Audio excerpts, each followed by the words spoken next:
Switch on foundation के द्वारा press club में आज डॉक्टर्स प्रेस कॉन्फ्रेंस आयोजित किया गया। इस प्रेस कॉन्फ्रेंस में पल्मोनोलॉजिस्ट डॉक्टर सनोज, डॉक्टर रश्मि और ऑन्कोलॉजिस्ट डॉक्टर मनोहर नखोरी भी मौजूद रहे। डॉक्टर्स द्वारा एयर पॉल्यूशन से होने वाली बीमारी और इसके एहतियात को लेकर लोगों को जानकारी दी गई। डॉक्टर्स ने कहा कि एयर पॉल्यूशन से बचने के लिए लोगों को मास्क का इस्तेमाल करना आवश्यक है, क्योंकि मास्क बहुत हद तक एयर पॉल्यूशन से बचाता है। और क्या बताया पल्मोनोलॉजिस्ट ने, सुनिए। आप सभी को दोपहर का नमस्कार, जोहार। मैं आज राष्ट्रीय जो एयर पोल्यूशन प्रिवेंशन डे है, रोकथाम दिवस है, उस पर आपके थ्रू जनता को एक मैसेज देना चाहता हूँ कि हवा हमारे लिए कितना ज़रूरी है। सबसे हवा के बिना हम एक मिनट भी नहीं रह सकते हैं, तो वो यदि स्वच्छ नहीं रहेगा तो हम जिंदा कैसे रहेंगे। आज देख रहे हैं कि हवा हर जगह प्रदूषित हो रहा है, तो वो हमारा जीवन घट रहा है, जीवन का एक क्वालिटी घट रही है, हर तरह से नुकसान हमें पहुंचा रहा है। जैसे एक माँ जो होती है, उसका जब पेट में बच्चा होता है, तो माँ जब अच्छा श्वास नहीं लेगी तो उसका बच्चा प्रभावित होगा, बच्चा उसका छोटा होगा, उसका दिमाग नहीं बढ़ेगा और बहुत सारा प्रॉब्लम होगा, बच्चे में भी होता है। तो जन्म से ही मतलब कि यदि हवा प्रदूषित रहेगी तो जन्म से ही बच्चे का प्रभावित होना शुरू हो जाता है। उसके बाद बच्चा जैसे जैसे बढ़ता है, क्योंकि बच्चा है तो माँ के संसर्ग में रहेगा, माँ से बहुत निकट रहता है, तो माँ को यदि प्रदूषित हवा लगी तो बच्चे भी अफेक्टेड हो जाएंगे। यदि बड़ा होगा बच्चा, तो चूँकि बच्चा खेलता ज़्यादा है, आउटडोर एक्टिविटी उसका ज़्यादा रहता है, तो उसका संभावना रहता है इन्फेक्शन होने का। मुंह से बच्चा श्वास लेता है तो वो बहुत जल्दी मतलब कि इन्फेक्शन होने का उनको चांस बढ़ जाता है।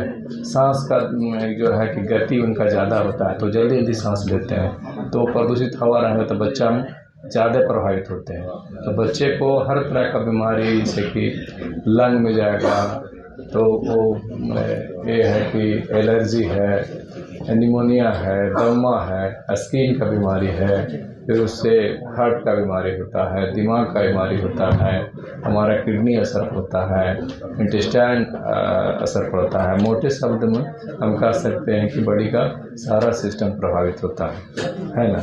तो अब है कि इसको अब कैसे रोका जाए, तो रोकने का तो मैडम ने जैसा बोला, इसको अवेयरनेस सभी लोगों को समझना बहुत ज़रूरी है। आसपास ज़्यादा से ज़्यादा नेशनल पॉल्यूशन कंट्रोल डे के उपलक्ष्य में आप लोगों ने आज ये प्रेस कॉन्फ्रेंस बुलाया है, क्या उद्देश्य है? सभी को नमस्कार, जोहार। मैं डॉक्टर रश्मि, मैं पल्मोनोलॉजिस्ट हूँ इस शहर में।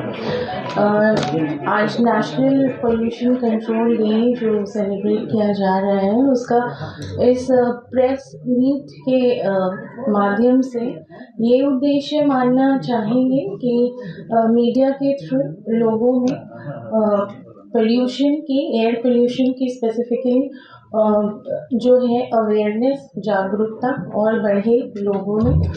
और छोटी छोटी चीज़ें जो नॉर्मल डेली लाइफ में वो यूज़ करते हैं, घरेलू, वो चीज़ें भी कितनी हानिकारक हो सकती हैं, और बाहर निकल के ऐसी क्या क्या चीज़ें हैं जो हानिकारक हो सकती हैं। एज इंडिविजुअल हम लोग इंडिविजुअली कैसे कंट्रीब्यूट कर रहे हैं एयर पोल्यूशन पे, इसकी अवेयरनेस लोगों तक आप लोग पहुंचाएं आपके माध्यम से।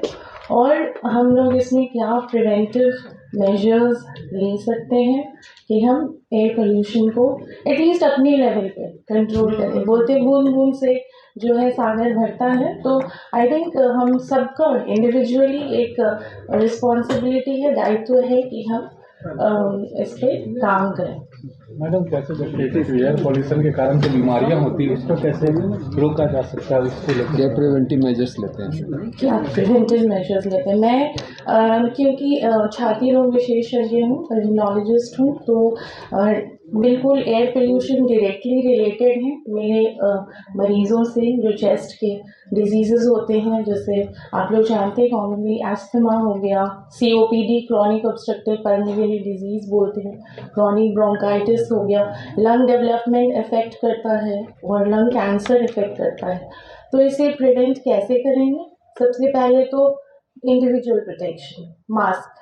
It's a very simple measure जो कि हम लोगों ने कोविड में समझा है, जाना है, अवेयर हुए हैं कि सिंपल मास्क पहन के निकलिए। और ये सभी के लिए, ऐसा नहीं कि कोई एस्थमेटिक है सिर्फ उन्हीं को मास्क पहने, सभी के लिए।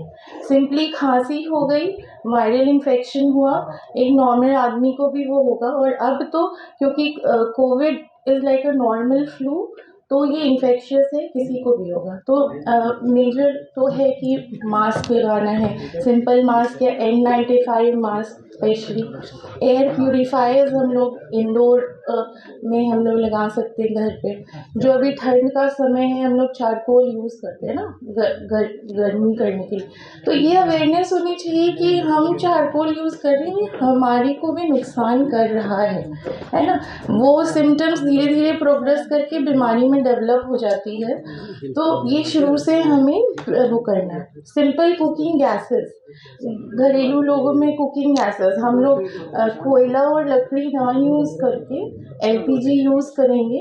ये चीज़ हमें गाँव में भी करना है, आप लोगों को अवेयरनेस देनी है गाँव में भी। और हम इलेक्ट्रिक चीज़ें यूज़ करें, इलेक्ट्रिक जो कुकिंग स्टव्स है वो यूज़ करें। ये तो घरेलू लेवल पे हो गया, एयर प्यूरीफायर्स हो गया। बाहर में तो हमें हर लेवल पे, मतलब जैसे इंडिविजुअल लेवल पे, फिर अगेन प्लास्टिक हमें रिस्पॉन्सिबल होना है कि हमें यूज़ नहीं करना। तो प्लास्टिक ट्रैश ऐसे ही पड़ा है, उसे ऐसे यूं ही नहीं जला देना है, राइट। और फिर बाकी तो कंपोस्टिंग वगैरह हमें करनी है। ये सारी चीज़ें अपने लोकल लेवल पे सोच सकते हैं। आगे तो फिर लोकल अथॉरिटीज़ और गवर्नमेंट, इनकी जो वो है रिस्पॉन्सिबिलिटीज़ की, मोर प्रमोशन ऑफ क्या कहते हैं, पार्क्स, मोर ट्रीज प्लांटेशंस हो गए, है ना। और उसके बाद जो बहुत इम्पोर्टेंट है, जो सस्टेनेबल ट्रांसपोर्ट हमने अभी एडवाइजरी में देखा, जाना बहुत, आई थिंक